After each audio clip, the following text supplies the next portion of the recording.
Un grito desgarra el aire mientras la sierra de bronce muerde el hueso.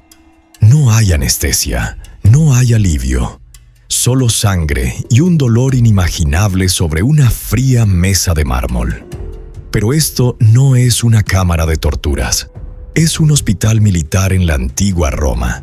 Y esto nos lleva a la gran pregunta: ¿eran los médicos romanos unos genios adelantados a su tiempo? ¿O simplemente carniceros con licencia para matar? Acompáñame a descubrir los procedimientos médicos más brutales de la historia que te harán dar las gracias por vivir en el siglo XXI.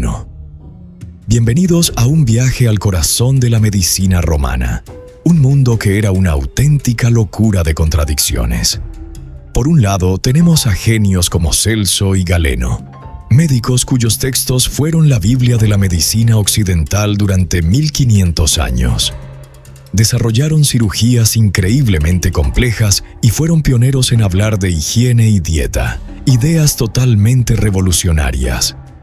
Los hospitales de campaña, llamados valetudinaria, eran maravillas de la logística, capaces de atender a los legionarios heridos con una eficiencia brutal. De hecho, en lugares como Pompeya, los arqueólogos han encontrado un arsenal de cientos de instrumentos quirúrgicos distintos, una prueba de su avanzada tecnología. Pero detrás de esa cara de progreso se esconde una realidad mucho más oscura. La misma mano que te hacía una delicada cirugía de cataratas era la que te amputaba una pierna sin anestesia con herramientas que hoy nos parecerían de película de terror. La medicina romana era un campo de batalla en sí misma. Se guiaban por la teoría de los 4 humores, una idea heredada de los griegos que decía que la salud dependía del equilibrio de 4 fluidos: sangre, flema, bilis amarilla y bilis negra. Si algo se descompensaba, ¡zas!, aparecía la enfermedad. Y los tratamientos para equilibrarlo eran, como vamos a ver, a menudo extremos y terroríficos. Así que prepárense, porque vamos a explorar las 2 caras de esta moneda. Veremos cómo la genialidad y la brutalidad iban de la mano, cómo la ciencia se mezclaba con la superstición, y cómo, de alguna manera, entre un sufrimiento atroz, se pusieron los cimientos de nuestra medicina moderna. Vamos a entrar en quirófanos sin anestesia, a husmear en farmacias con remedios asquerosos y a intentar imaginar el terror de un paciente que no sabía si su médico sería su salvador o su verdugo. Empezamos nuestro tour del horror con algo que, si bien no es violento, te revuelve el estómago. Imagina que te levantas, vas al baño y, en lugar de tu pasta de dientes de menta, te enjuagas la boca con orina. Sí, has oído bien. En la antigua Roma, usar orina como enjuague bucal era una práctica bastante conocida. ¿Y qué lógica tenía esta asquerosidad? Pura química. La orina, al descomponerse, libera amoníaco, que es un limpiador y blanqueador muy potente. Los romanos, que eran gente práctica, se dieron cuenta y lo aprovecharon. El amoníaco desinfectaba las encías y dejaba los dientes como perlas. De hecho, la orina era tan útil que también se usaba en las lavanderías para blanquear las togas. El emperador Vespasiano hasta le puso un impuesto, demostrando que el pis era un negocio redondo. Pero ojo, no valía cualquier orina. Se decía que la mejor, la más potente, venía de Hispania, la actual España. El poeta Catulo se burlaba de un tal Ignacio, que siempre iba sonriendo para lucir sus dientes blanqueados con orina, dando a entender que en Roma a muchos les parecía una costumbre de bárbaros. Así que, aunque existía, seguramente no era algo que hiciera todo el mundo. Algunos médicos, como Escribonio Largo, intentaron hacerlo un poco menos asqueroso, creando una pasta de dientes que mezclaba orina con vinagre, miel y cristal molido. Otros, como Plinio el Viejo, que escribía sobre todo lo que se movía, recomendaban mezclas aún más raras, como cenizas de cabeza de liebre o cerebro de ratón para tener una sonrisa perfecta. Para nuestra mente moderna, la idea es chocante, pero para ellos, la eficacia estaba por encima del asco. Una sonrisa blanca era un símbolo de estatus, y si para conseguirla había que echar un mal trago por la mañana, pues se echaba. Si lo de la orina te pareció raro, agárrate. Ahora nos vamos a la arena del Coliseo, a uno de los capítulos más macabros de la medicina romana. Un gladiador cae herido de muerte. La multitud ruge, pero entre el público algunos bajan corriendo a la arena. No van a robarle, van a por su medicina, beberse la sangre caliente que brota del guerrero. Esto, que hoy llamaríamos canibalismo sin dudarlo, era un tratamiento recetado para la epilepsia. Autores como Plinio el Viejo lo documentaron. La idea se basaba en una especie de magia. Creían que la epilepsia era una debilidad del espíritu.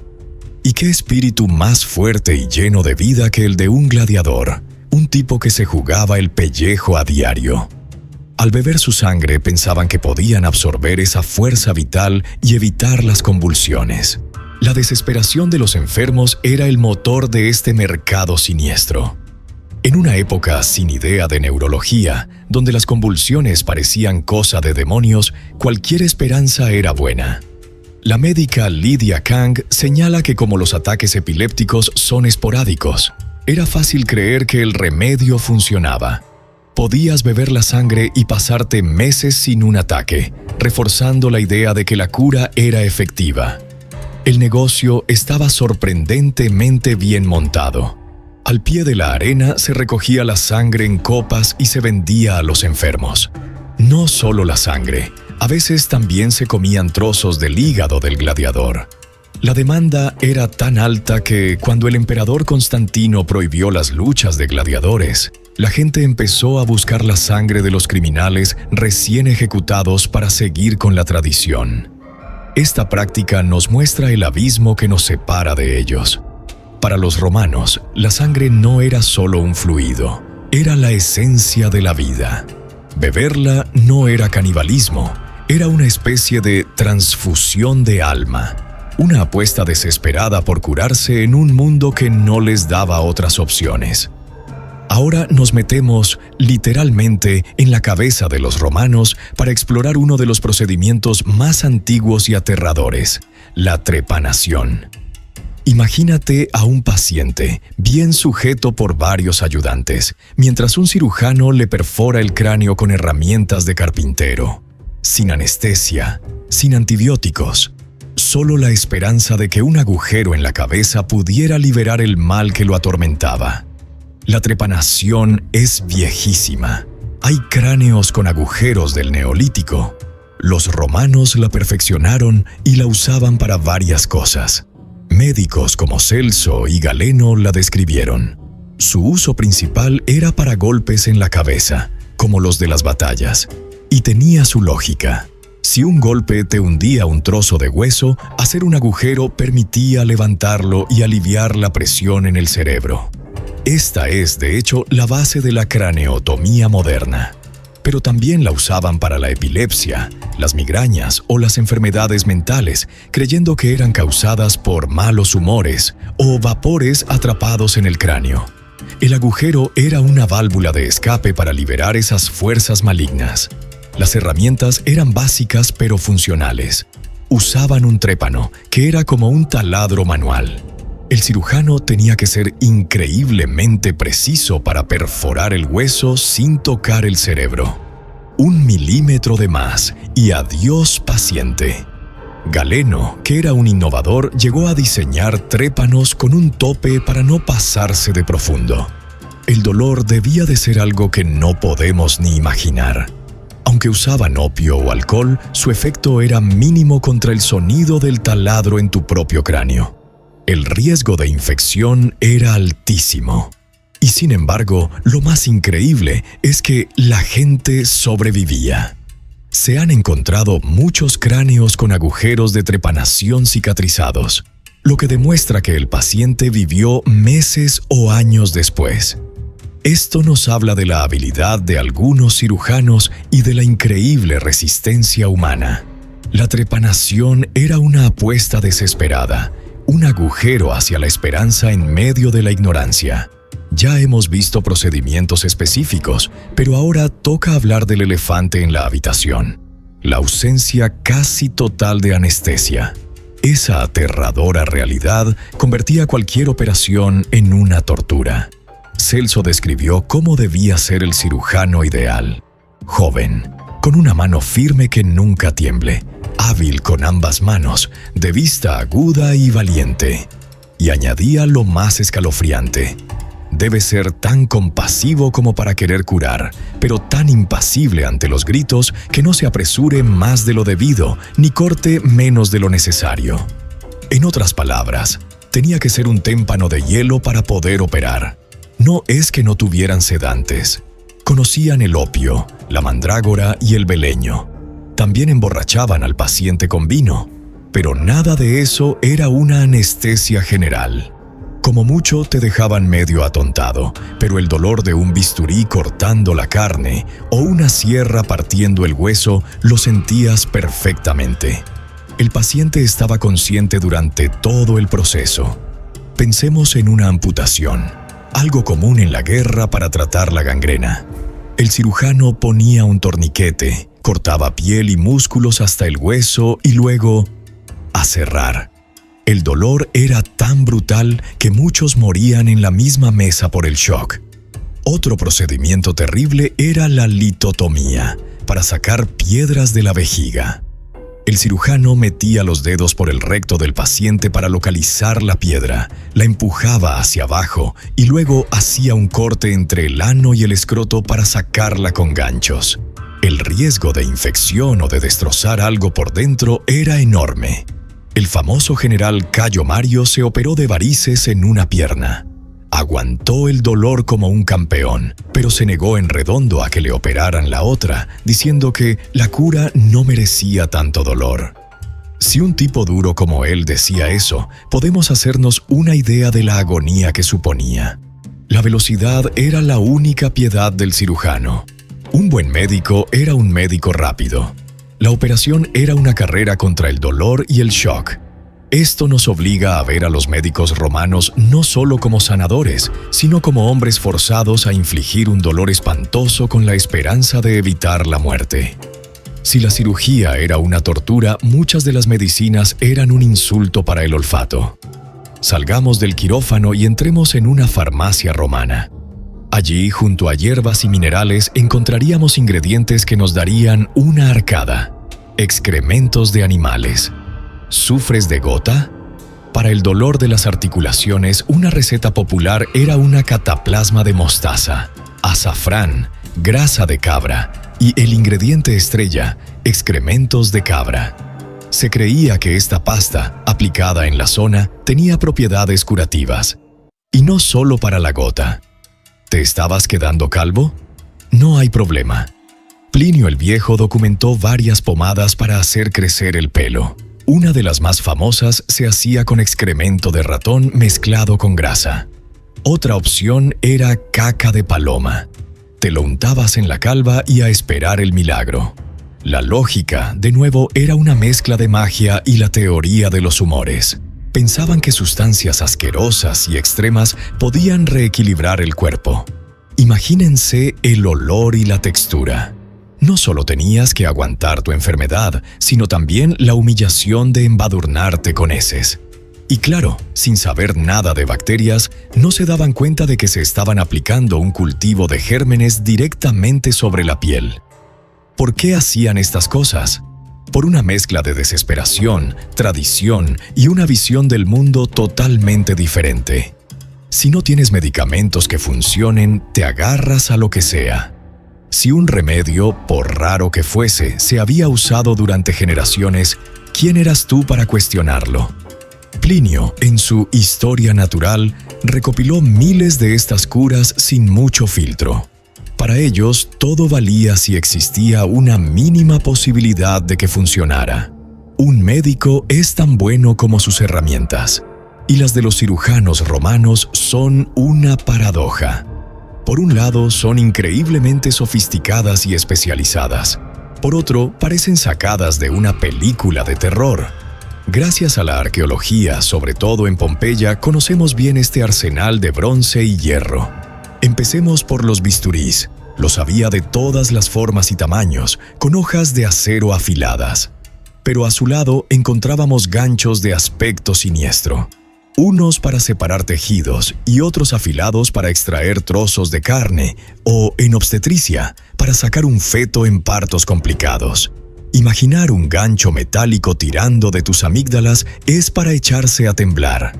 Luego estaban las sierras de amputación. Herramientas de fuerza bruta diseñadas para cortar hueso lo más rápido posible.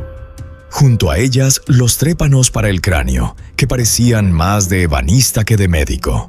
Quizás las más aterradoras eran las tenazas.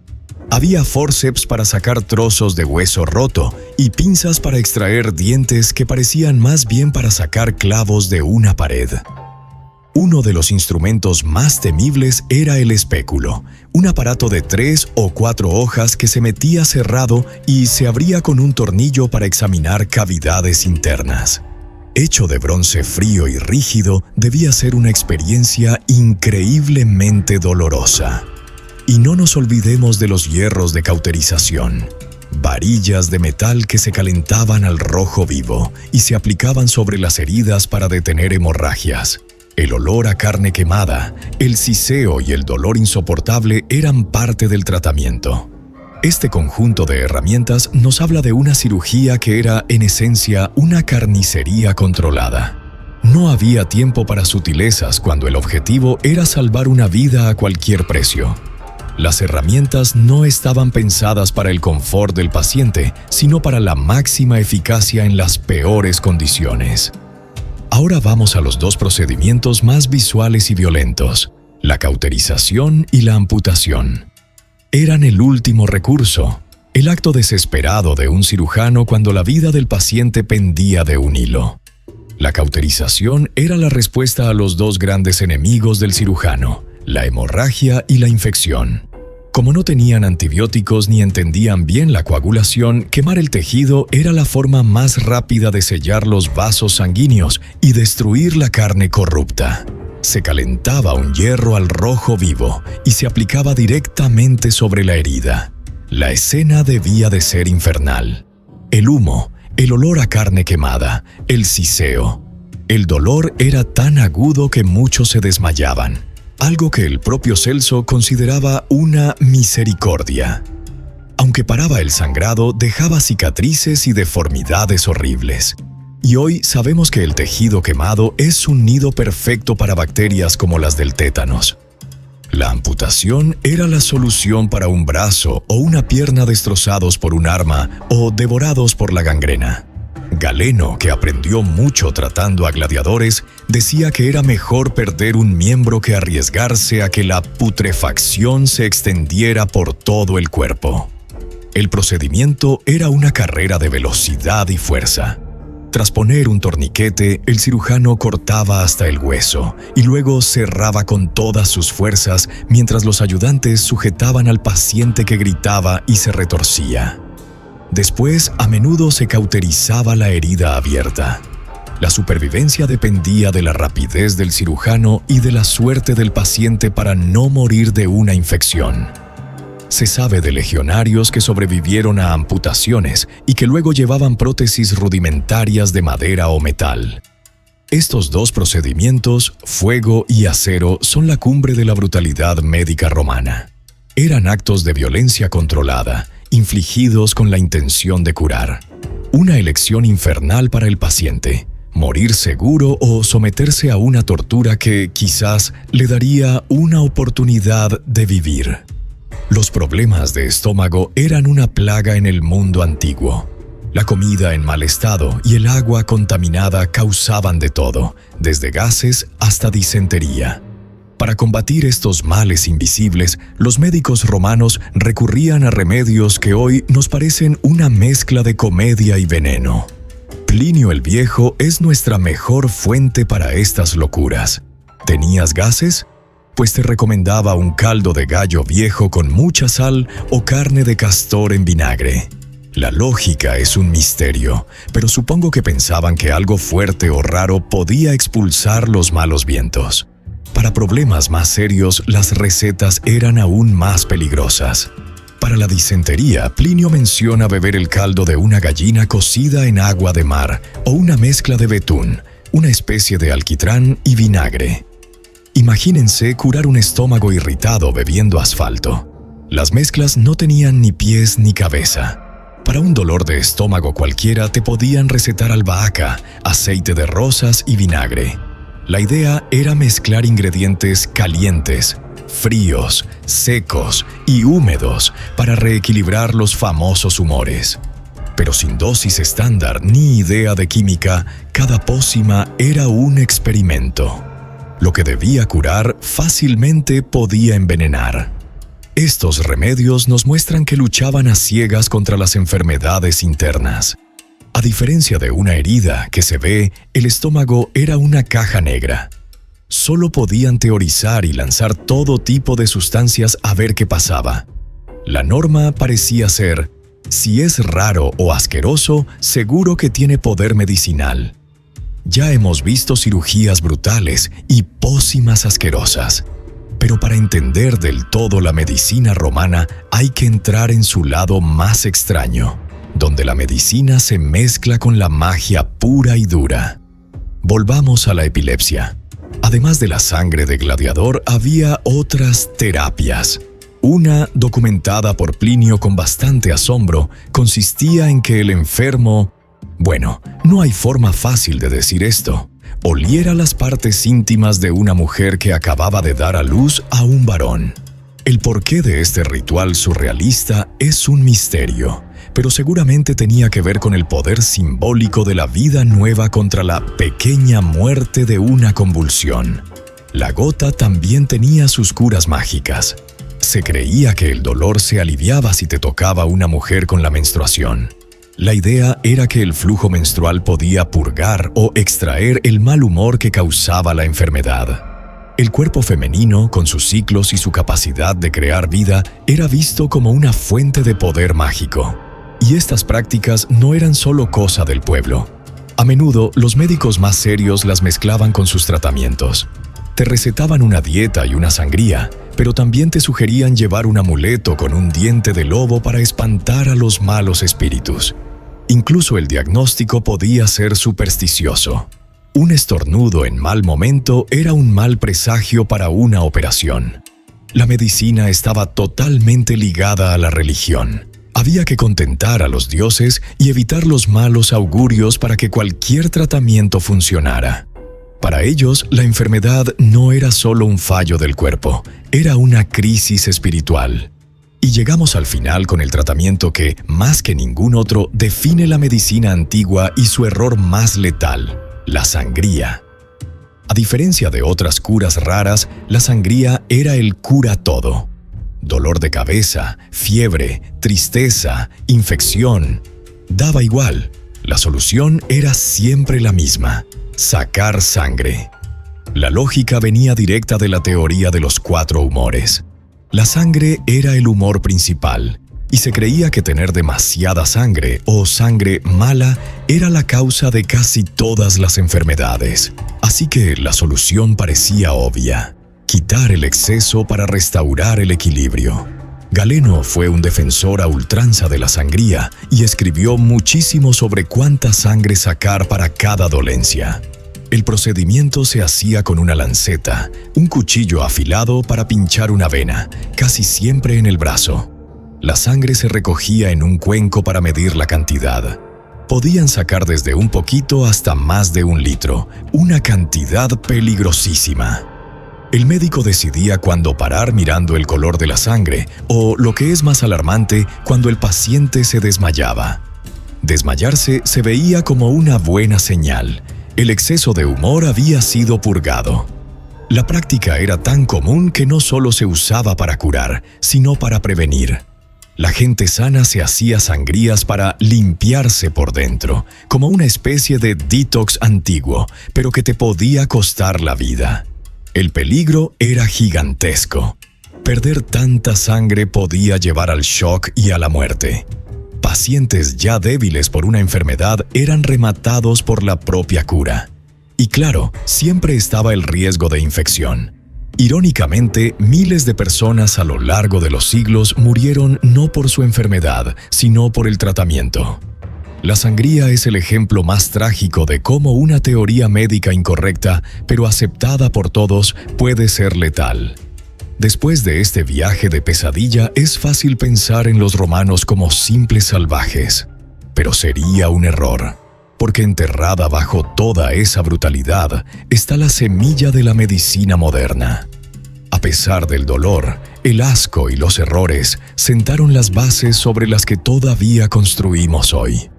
Pensemos en su cirugía. La necesidad de ser rápidos y precisos por la falta de anestesia les dio una habilidad manual increíble.